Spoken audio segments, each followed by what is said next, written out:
Most ATM users head to the nearest machine for one purpose only: to withdraw cash. They go through the motions of inserting their debit cards, typing in a PIN, and selecting the amount of money they need. Once the bills are dispensed, they head off. But one man drove up to his local ATM only to find the normal process was out of whack. Money was already waiting for him in the machine. Some may have driven off with the unclaimed $500, but he decided to take the only logical course of action.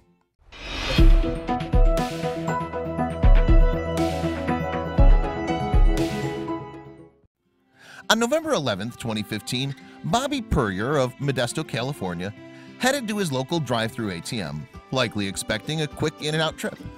But when he put his card in the machine, he saw something out of the ordinary. Puryear wrote in a Facebook post the day after the incident, "I noticed where the money comes out that there was already money in it." He took the cash from the machine, but he didn't drive away with a free gift like some people might. Instead, he counted the money and realized it was a larger than usual amount of cash to be withdrawing, $500 in total. Then he drove his car around to the bank, got out of his car, and went inside with the wad of bills. When it was Puryear's turn to speak to the teller, he explained what had happened before giving her the money he had found. Puryear wrote in his Facebook post, "She wouldn't take it. She called over her manager, who had a similar reaction." Puryear wrote, he said, "What do you expect me to do with it?" The Good Samaritan suggested that the bank staff check and see who had used their ATM before Puryear.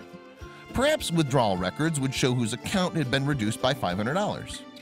It turned out that Puryear's plan of action was completely plausible. It took the bank just one day to find the person whose money he had found. They called to let him know that they had located her, and she was on the line to express her gratitude. The woman on the phone was named Edith, according to Puryear. She had told him she was 92 years old and had gone to the ATM to withdraw the cash she needed to pay her rent. The $500 he found would pay the $480 sum she owed her landlord. Surprisingly, that wasn't all. The $500 was all the money she'd saved in her account, and $400 of it would go to rent.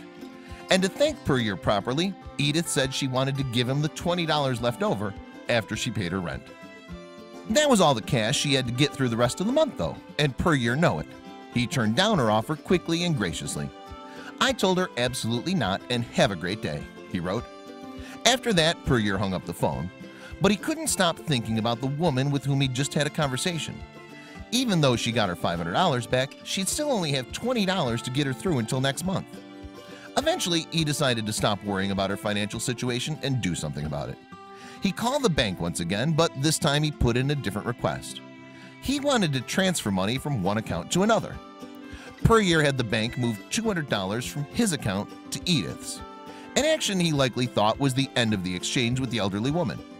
But he soon found out that his kindness had an impact on the bank's employees, and they took action too.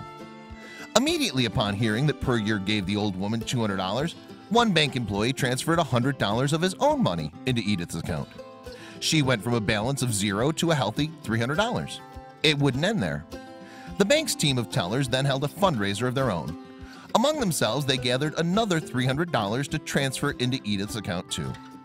Altogether, Puryear and the branch's staff sent $600 to her just after she'd spoken on the phone with both parties.